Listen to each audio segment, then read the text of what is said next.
Hello, this is Reverend Don Lewis coming to you from the beautiful metaverse and more specifically from beautiful Danville, Illinois.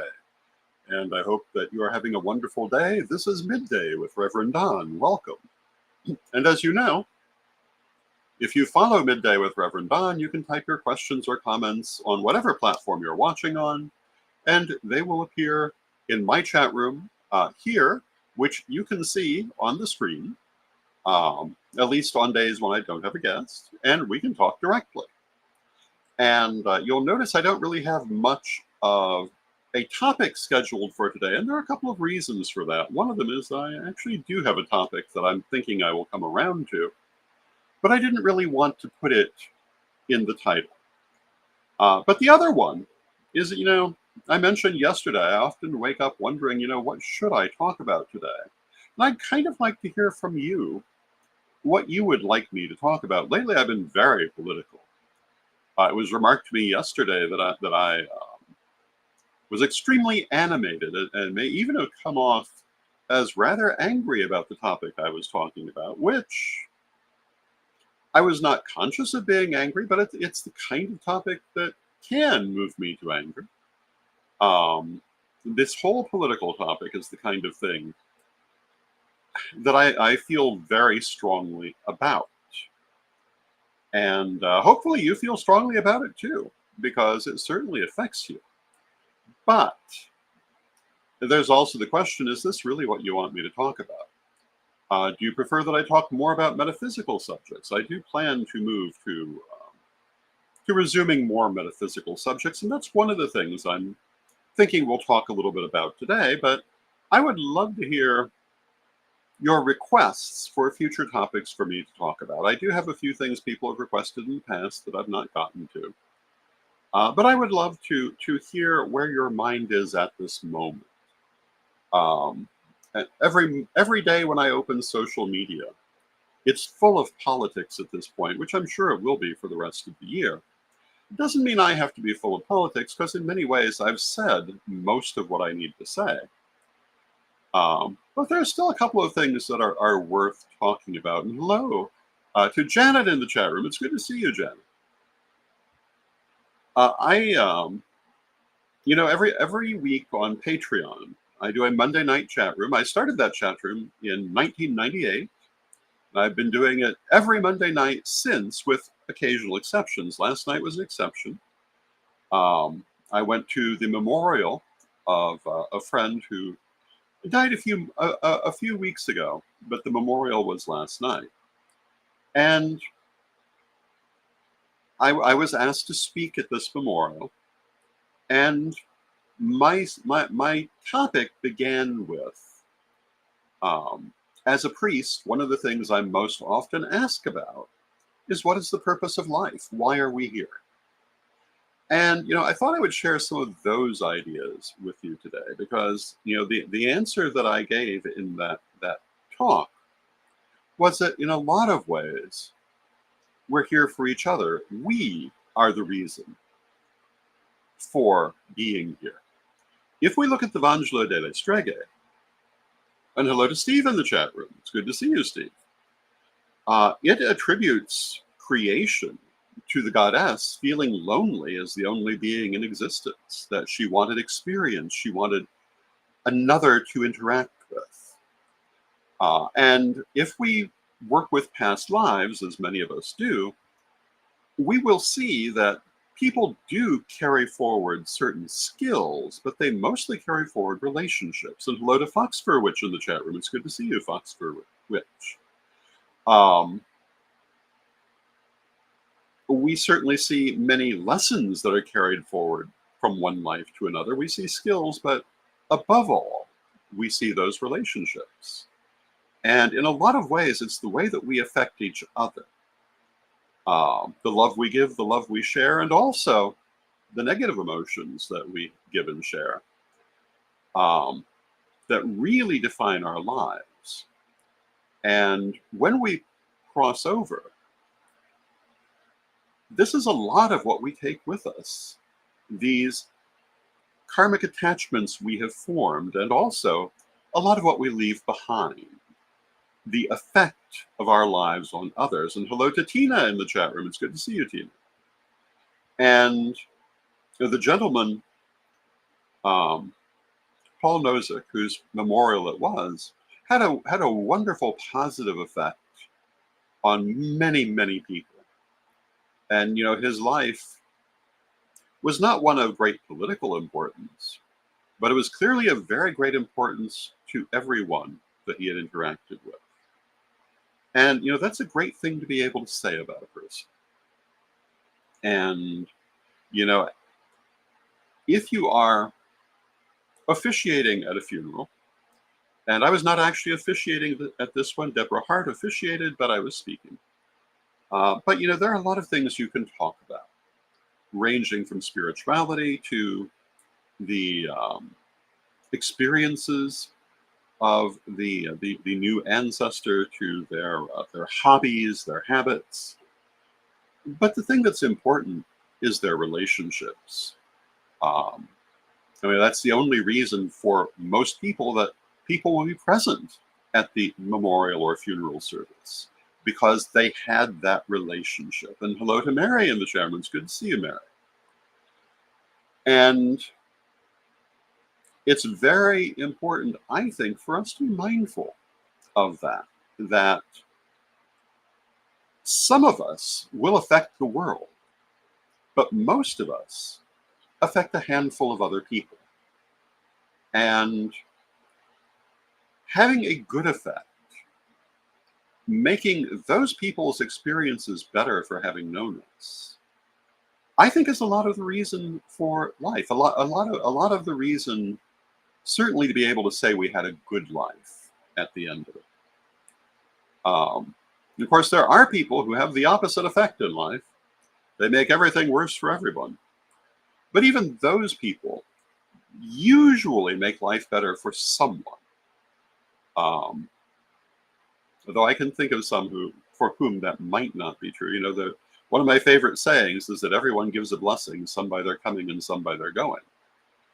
But ideally, we all leave some blessing by our coming into this life. And that was the thing that I really took away from last night's experience, that it's what we mean to others, what we do with others. And I asked myself, when my time comes to die, how will I be viewed? And my reaction, my answer to that was that, I'm sure there'll be many people who will greatly mourn my passing and others who will celebrate it. And then I stopped and thought, well, wait a minute. I did get to see this just a little over a year ago. And at first, there was no one celebrating. I was actually rather surprised that nobody was sending up fireworks for my almost crossing. But that was okay. A few months later, a few people did.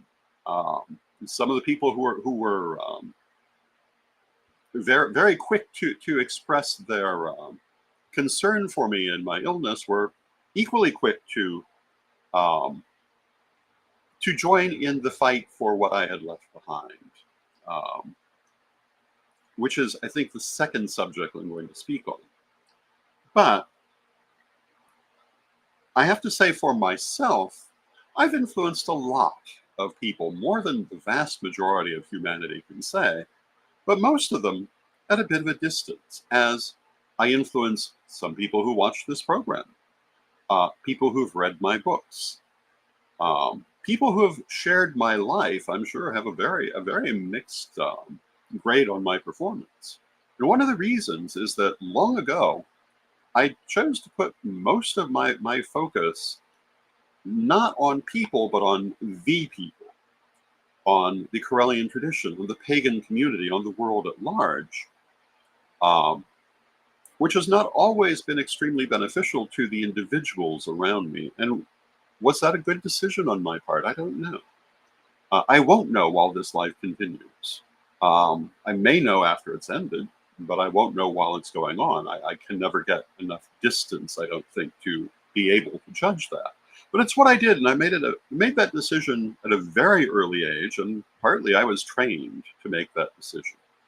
One of the things I have realized, and I'm not entirely sure how to look at it, but a lot of what I thought were my decisions were my training. But on the other hand, as a believer in conscious incarnation and the believer that I am myself a conscious incarnate, that's also what I set up.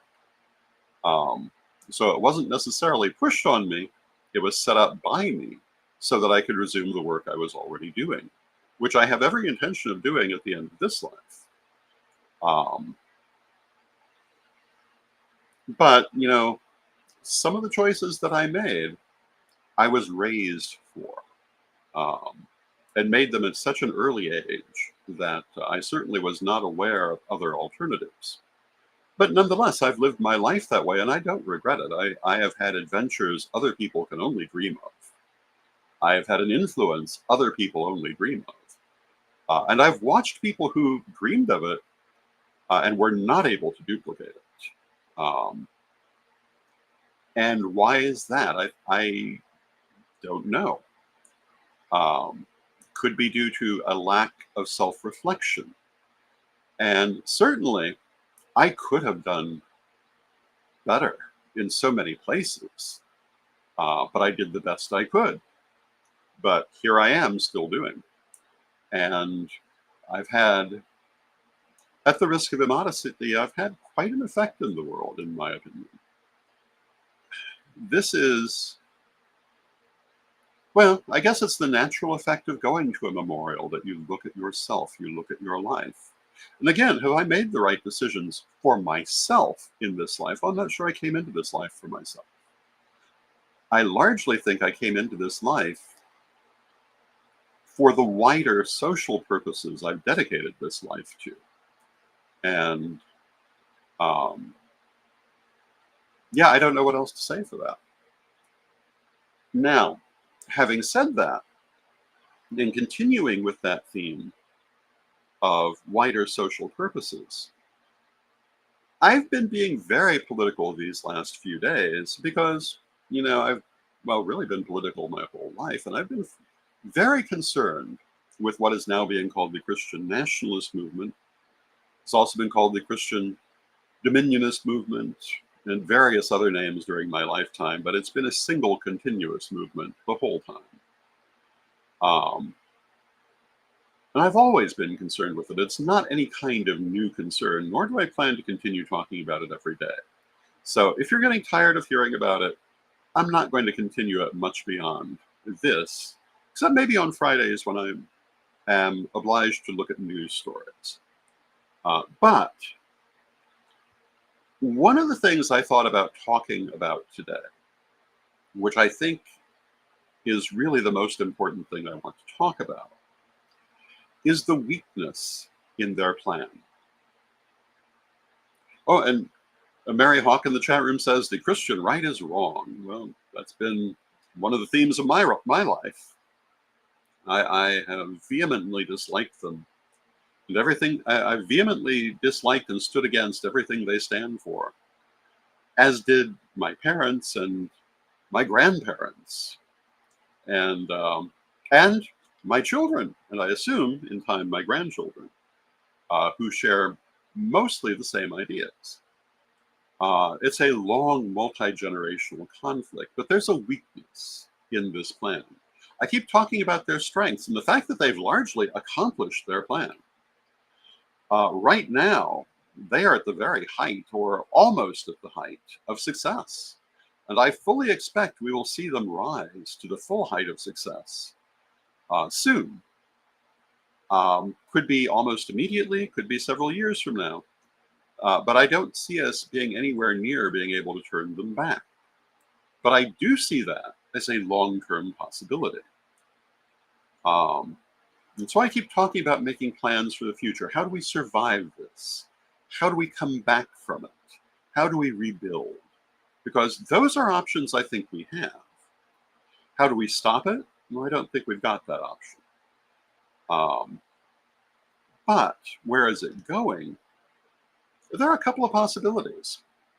And they reveal the potential weakness of the plan. But I didn't want to say that in the title of this program. And I'm somewhat hesitant to talk about it out loud. But the weakness in the plan is the likelihood that it will unleash a feeding frenzy. The success of the Christian nationalist movement, they hope, will establish, for want of a better way to put it, a 1,000-year Christian Reich. And it could. When they first put this kind of plan into effect during the Roman Empire, it did. Not quite as seamlessly as it sounds, but it did. And they could experience that level of success. But the other possibility is, because they're almost certainly going to use this to go after their enemies immediately, it could all dissolve into a feeding frenzy, in which case it will fail. Now, it will fail after a lot of human misery and possibly a lot of bloodshed, but it will fail. And we can see this by looking at historical precedents. Part of what brought me to this subject, some time ago, a long time ago at this point, I had a friend who was rising to a highly placed political position. And I cared about this friend. I wanted to see this friend succeed. And I gave them the best advice I could give them, particularly when I saw them mess it up on the very first day. The way they messed it up on the very first day was making their very first official act in their new office to go after what they thought was their enemy. And I warned them, what you're going to do is set off a feeding frenzy. You're going to give everyone permission to go after what they think their enemies are, and you won't be able to stop it. And then, over the course of several months, I watched exactly that happen. My friend was utterly destroyed. Many people around them were utterly destroyed. Now, this person still lives on, but they rule over a kingdom of ashes, for want of a better way to put it. Oh, and hello to Reverend Eric in the chat room. It's good to see you, Reverend Eric. This should be a vital teaching moment for anyone with eyes to see. It's not what a leader does, but so often leaders do. And it invariably leads to similar positions. I often talk about the identity wars of the 90s, and we talked about those, I believe, on Friday. How there was a huge fight over who could call themselves Wiccan, who could call themselves pagan, etc. And how this basically decimated the community. The people who started that fight thought that they were going to have a wonderful apotheosis for their movement, that they would get rid of all their enemies through scorched earth tactics and emerge victorious.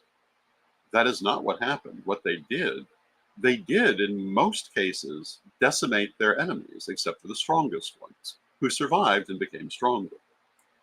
They themselves triggered a counterattack from people they didn't even consider being on the field, and decimated not only their community, but their reputation and what people thought of them, to the point that they are vehemently disliked to this day. To a certain extent, those who survive within that movement rule over a kingdom of ashes. If we look at the French Revolution, we see the same thing in a wider, more historical scale.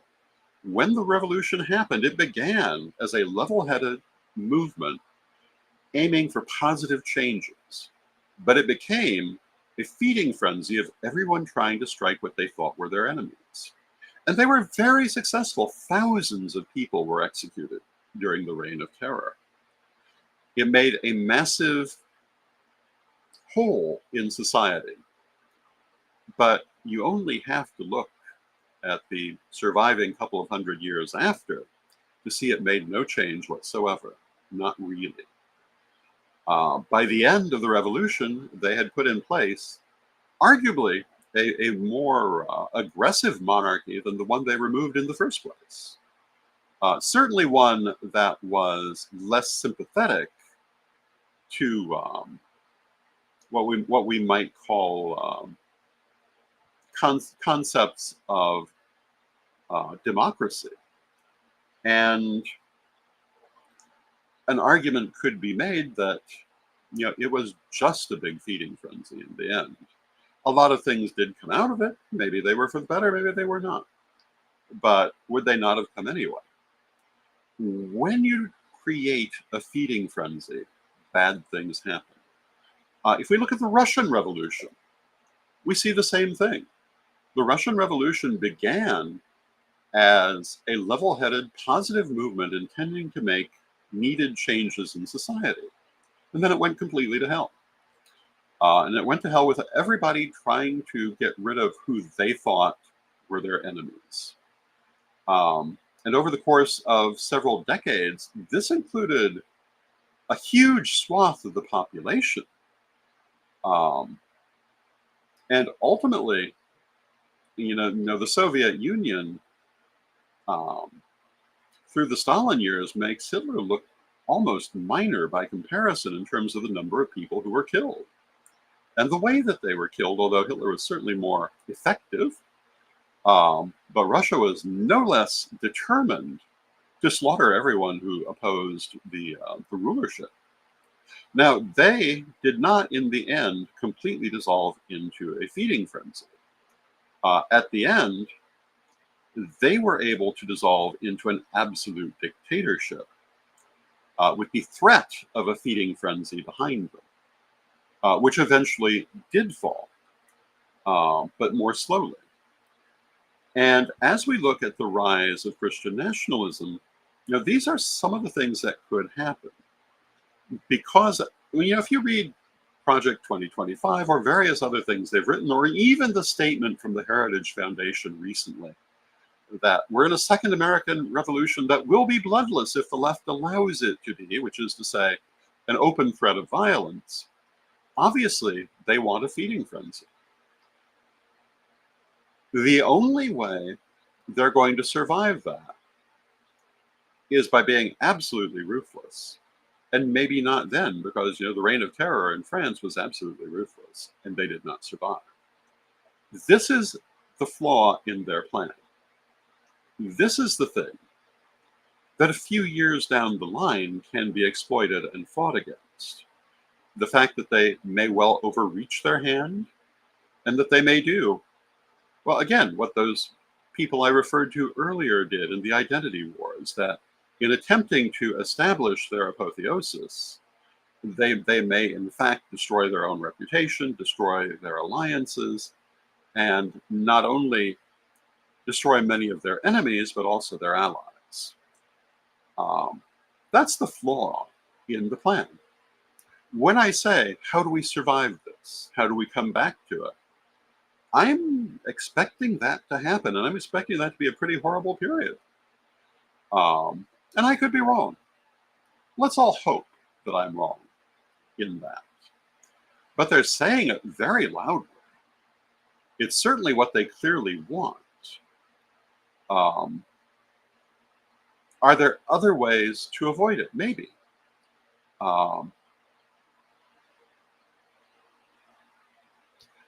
But, as I've said, they've largely managed to take over the court system.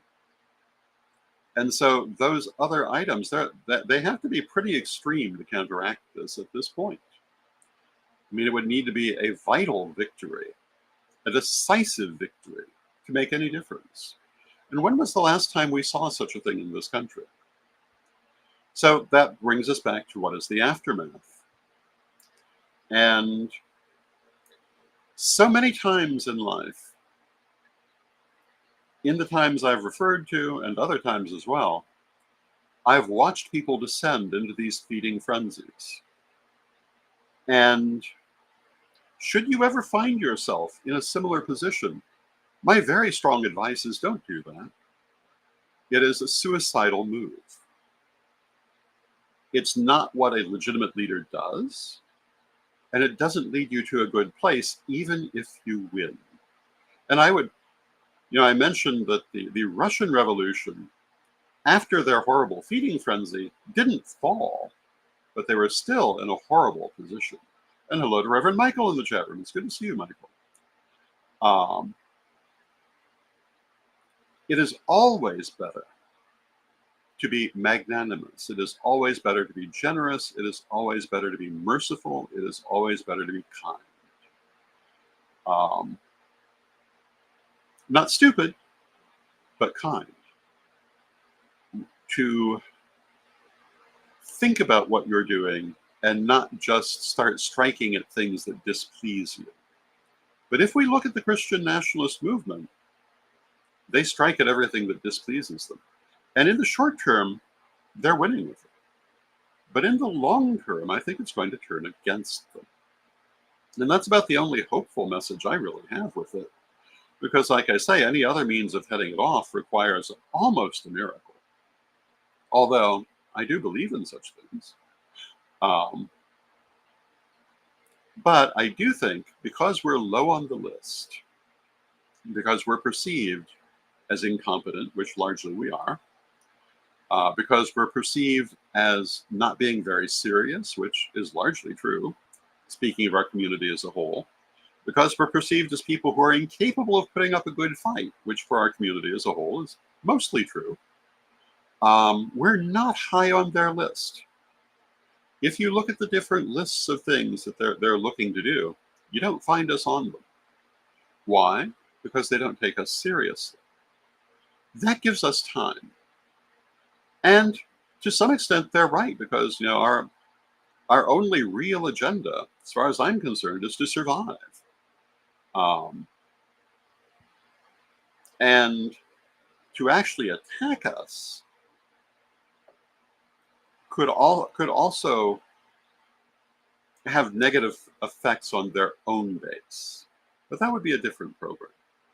But very often when pagan religious rights have been challenged, Christian minority churches have been among our strong allies because they see the precedent that could be applied to them. So we have that in our essence, in our favor as well. So these are some of the things for us to think about. And I've been talking about the Pagan World Congress. This is one of the things that I think we need to talk about there. What is likely to happen? One of the reasons the Congress is scheduled for a year and some from now. So we'll be much clearer in where the wind is blowing at that point, which way the water is flowing at that point. If we were to meet now, we'd just be talking. We would have no idea really what we needed to work with. At that point, we'll have a lot more clarity and some ability to think about what we can do.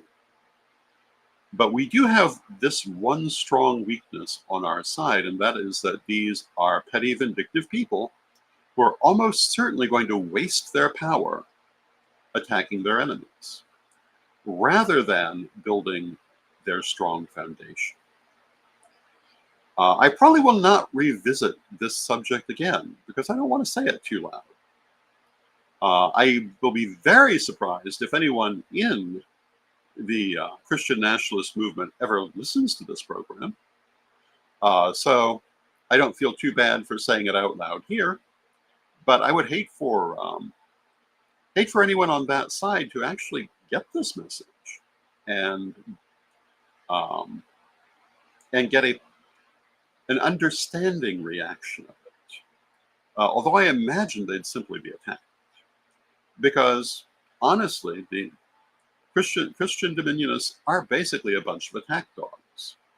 And that can get you to a certain point, but it won't hold you in power. And Mary Hawk in the chat room says they're going to turn on each other as soon as they're in control. That's basically what I'm suggesting. And that's why, when this country was formed, they were at such lengths to keep the separation of church and state. They remembered the religious wars that had torn Europe apart for centuries. Because once you get the church involved in the state at that level, Well, then the question becomes which church? And they all start fighting.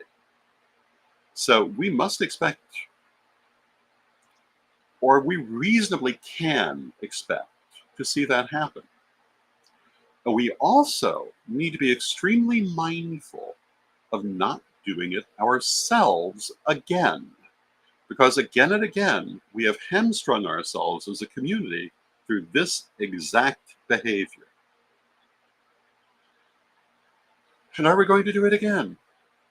Well, I imagine we will, but we won't all. I'm relatively certain my tradition isn't going to make that mistake. I'm relatively certain the other large traditions won't. Will the wider community? Well, probably. They always seem to. But maybe if the large organizations can avoid it, they can take more positive actions on their own. And just maybe the wider community will see why it's not a good idea, particularly with an example in the wider world. But that's something we're going to find out, for better or for worse. So, all of my life, I've had visions of this conflict. I've known it was coming. And I've often said that during my death a little over a year ago, I had a vision of why I returned to this world. I've never really talked about it. I'm not going to talk about it today, except to say I am kind of talking about it today. I've been kind of talking about it. I think that my death was the part of me that really wanted to avoid the conflict that is coming. And I stayed because I know I need to be here for it. And I don't want to bore everyone by going on and on about it. But I also feel like I have a duty to talk about it to some extent. So tomorrow, we won't be talking about this. We'll be talking about Corellian publishing and happy, good thoughts. And on Thursday, we'll be doing the same thing. Not Corellian publishing, but some other happy, good subject. Because I've really said everything I think I need to say on this at this point. I just hope that, some people may have listened to it. Do I have a lot of fear for our future? Yes, I do. But I always have. Do I have hope for our future? Yes, I do. And I always have. And at this point, I think I've shared both the fears and the hopes. And the one thing that is a certainty is that we will share this journey forward together. And as I've so often loved to say in the past, and will certainly say in the future, regarding our pagan community and allied communities as well, such as the LGBTQ community and various ethnicity communities, we may not always have the same friends. We may not always have the same interests, but we have the same enemies, and we better keep it in mind. So with that, I'm going to, at least for the moment, say goodbye to this subject, and I'm going to say good day to you. Have a lovely day, and I will see you tomorrow with my guest, Chris Copeland. And with that, let us close with our prayer as we always do. Divine Mother Goddess, Divine Father God, beloved ancestors, we thank you for all that you do for us in our lives, and we rejoice in your presence in our lives, and we ask you to help us to meet the challenges that we face in life, and to help us to be a positive influence on all those people we interact with insofar as possible, and also to help us to be a positive influence on the wider world. When our time comes to leave this world, let it be said of us that we made a difference, hopefully a positive difference. And may it be that many are sad to see us go. Beloved Mother Goddess, beloved Father God, beloved ancestors, we thank you with great love and thanks. And knowing you are always with us, we thank you for your presence, and may you be blessed now and always. And I thank you for your presence. May you be blessed now and always.